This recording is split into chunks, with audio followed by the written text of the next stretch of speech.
Hello friends, welcome back to the channel. I hope you guys are ready for another spooky story time because today we're going into the history of Lake Lanier.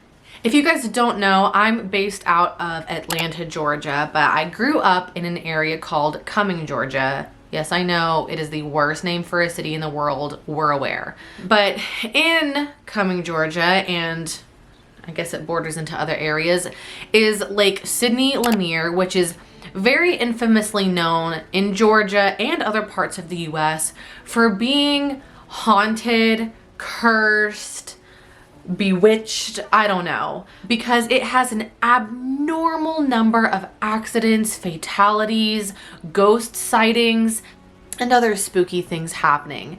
But there might be a reason for all of this. So today we're going to be diving into the very spooky, dark history of Lake Lanier. Now, like I said, Lake Lanier is very known to be haunted. Many people have reported ghost sightings, specifically the lady on the lake who people say is distressed, running around in a blue dress, who is said to have come from, I guess, a car accident that happened in Lake Lanier a while back. So she's very common. But one of the biggest things, sorry if I look down, I have my notes here, so sorry if I look down a lot. But what's crazy about Lake Lanier is that it was flooded in 1956. And since then, nearly 700 people have died at Lake Lanier. 700. That's insane. From the years 2015 to 2018, there have been 43 deaths at Lake Lanier and 128 boating accidents. Now, let's keep in mind that Lake Lanier is one of the most popular lakes, well, probably is the most popular lake in Georgia, and is actually one of the most popular man-made lakes in all of the US. About 10 to 12 million people come to Lake Lanier every year. The Jimmy Buffett Margaritaville something is there. Lake Lanier Islands is like a water park slash resort slash whatever that is there. So a lot of people come there, especially in the summer, for some lake time fun. But let's put this into perspective. Yes, it is a very popular lake, but let's talk about comparisons with other lakes in Georgia. So Lake Lanier has 128 accidents in between the years of 2015 to 2018. For comparison, other lakes in Georgia, for example, Lake Alatoona, had only 66 boating accidents in the exact same time period. Furthermore, Lake Oconee, another very popular Georgia lake, had only 19 boating accidents, and Lake Sinclair only had 16. So even combined, Lake Lanier had far more accidents than Lake Oconee, Lake Sinclair, and Lake Alatoona, which are also three popular lakes in Georgia. So like I said, we're gonna get into the history of all this and maybe uncover why such bad things seem to happen at Lake Lanier. I will say that Lake Lanier has an extra spooky ambiance, I feel like, for Georgians especially, just because we know a little bit more about the history since we're local. We hear the stories, we see the news reports. So I feel like every time I go to Lake Lanier, there's just this overall feeling of eeriness because I know what has happened there. And so maybe it's one of those things where because everyone's kind of thinking about it in the back of their brain, we're almost speaking it into existence or thinking it into existence in a sense. But I don't know, once you hear about this origin story, maybe it's not just our thoughts making this happen. So like I said, Lake Lanier was flooded in 1956, and before that, it was actually a thriving community located in Forsyth County, Georgia. There's a history of racism in Forsyth County, and the creation of Lake Lanier is no exception to that rule. In this thriving area of Cumming, Georgia, Forsyth County, Georgia, and other communities that are now underneath Lake Lanier is a specific small town called Oscarville. And now Oscarville is a predominantly Black community with thriving churches and schools, and it's doing pretty well in comparison to other Black communities in the Southeast. In Oscarville, like I said, the churches were very influential, and there were a lot of Black leaders and activists that were doing some pretty amazing things for the time. But let's remember, this is pre-1950s. So this was in a very tumultuous time where there was a lot of racial violence and civil rights issues and all of that ugly stuff. So this is, again, like I said, just kind of a heated time in general, racially speaking. So there are two main incidents that are somewhat credited for what is called sort of the racial cleansing of Forsyth County, Georgia. Firstly, a woman reported that two Black men assaulted her, and that's a whole case that we won't get into right now because I don't want this video to be too long. But secondly, there was also the body of a woman found in the woods near Oscarville, that thriving community we were talking about. Now, there were two men who were brought in as main suspects for this woman's body that was found near Oscarville, and one of them, George Knox, I believe is his name, actually confessed to the, I guess, murder. I think it's R word plus murder. I think so. Touchy subjects, so I'm worried about saying it.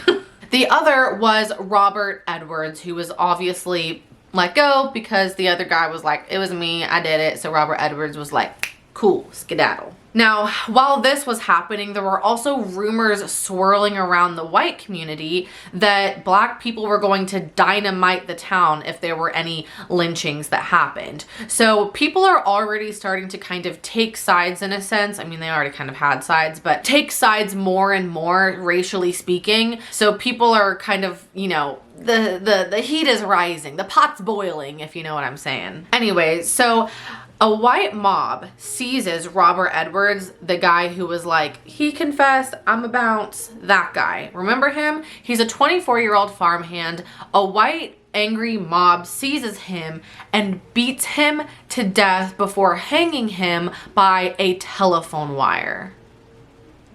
Like, somebody already admitted to it and y'all mad at this guy? Like, Now, the violence didn't stop here. It actually continued to get worse. And it got so much worse that a lot of Black families ended up fleeing Forsyth County and relocating to surrounding counties. Specifically, a lot of them went to Hall County, Georgia, to get away from the continued violence and continuous violence that was happening here in Forsyth. One of the saddest parts about this is that there were a lot of land-owning Black families, which was obviously a rare occurrence back then because with all of the civil rights arguments and everything, it wasn't super common for Black families to own their own land. So it was heartbreaking to have these families not be able to deal with the violence in their community and leave the land they worked so hard to purchase and own themselves. They had to up and leave it in order to have any kind of safety or even feel safe. Now, at this time, the U.S. Army Corps of Engineers has decided that this seems like a really good area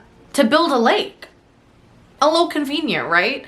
Now, it's not 100% confirmed, at least to my knowledge, that they really wanted to kind of uproot this community, but it's a little bit convenient, you know? So the U.S. Army Corps of Engineers and the government start basically paying people to give up their land for the sake of this lake. And again, this was really difficult for people. This was family land that had been in people's possessions for generation. This was Black owned family land. So a lot of people were not very interested in taking a paycheck and going. And actually in the years after they left their family land, a lot of people found the money that the government gave them was running out and they didn't have any land or other business ventures to support them and therefore fell into poverty. So in general, there's a lot of anxiety and despair about the creation of this lake because people's family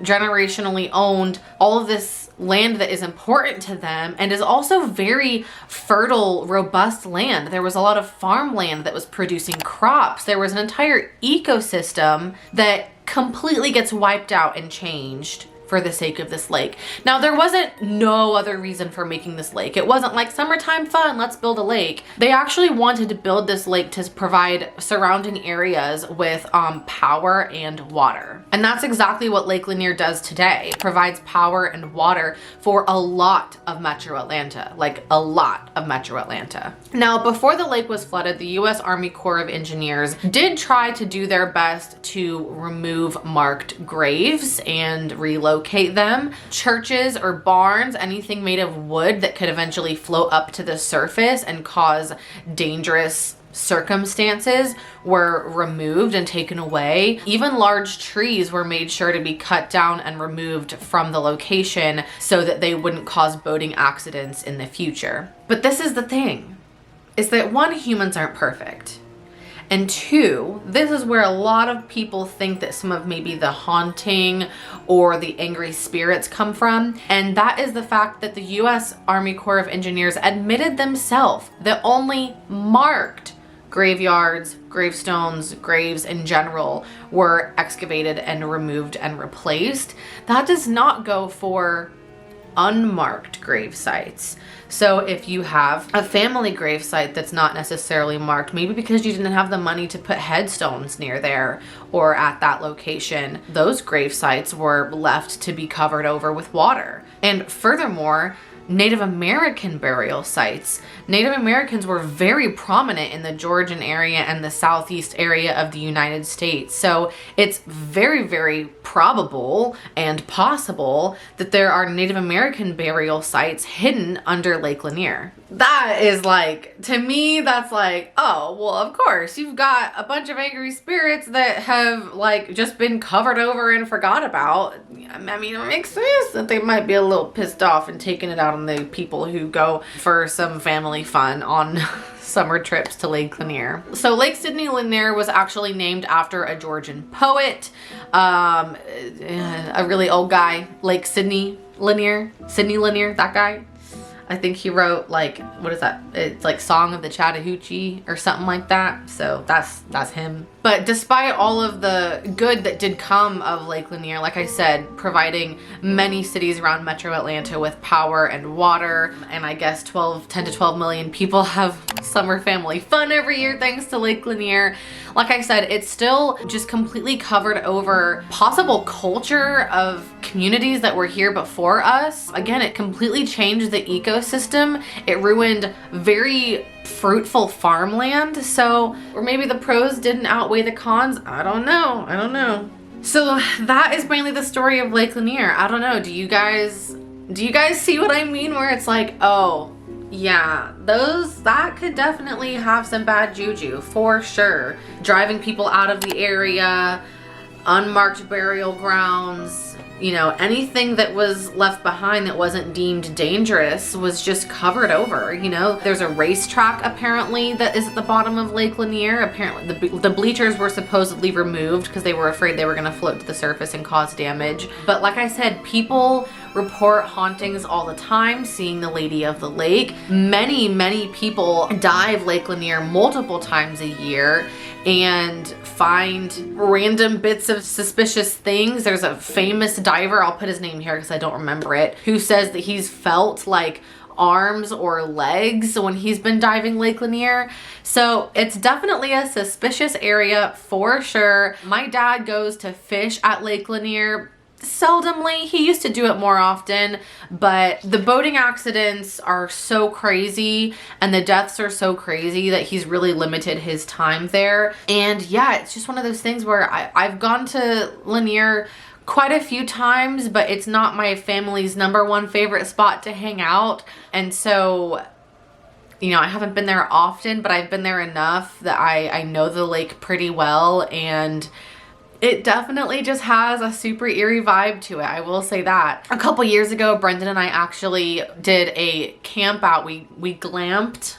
We had like a fancy tent situation at a Lake Lanier campsite, and we woke up super early in the morning and kayaked out and tried to do some ghost hunting. We were not fruitful in our endeavors. We did not hear or see or speak to a ghost. But yeah, it is just kind of an eerie place. So let me know if you guys enjoyed this story time. If you did, give it a like. Leave me a comment below if you've been to Lake Lanier, if you've heard of Lake Lanier. There actually is a movie called Lanier that just wrapped production. I'll leave the Instagram here if you guys want to follow it. It's supposedly telling kind of the truer story of Lake Lanier. I don't know all of the details and everything, but I'll leave that up there so you guys can follow and see when it comes out. It's not like a huge production. It's like a smaller local production, but still, I'm glad that someone's kind of putting this story on the big screen in a way, because it is a very interesting one and a very complex one. Like, even what I said is just kind of the surface level story. There's so many layers to this story, so definitely feel free to look it up. I will leave the links of the articles I used to write this in the description bar so that you guys can check it out if you would like. But yeah, like I said, if you enjoyed it, give it a like, hit that subscribe button. I'm uploading every single day until Halloween night. Let me know if there are any other spooky stories you want me to tell, and I'll see you guys tomorrow. Bye!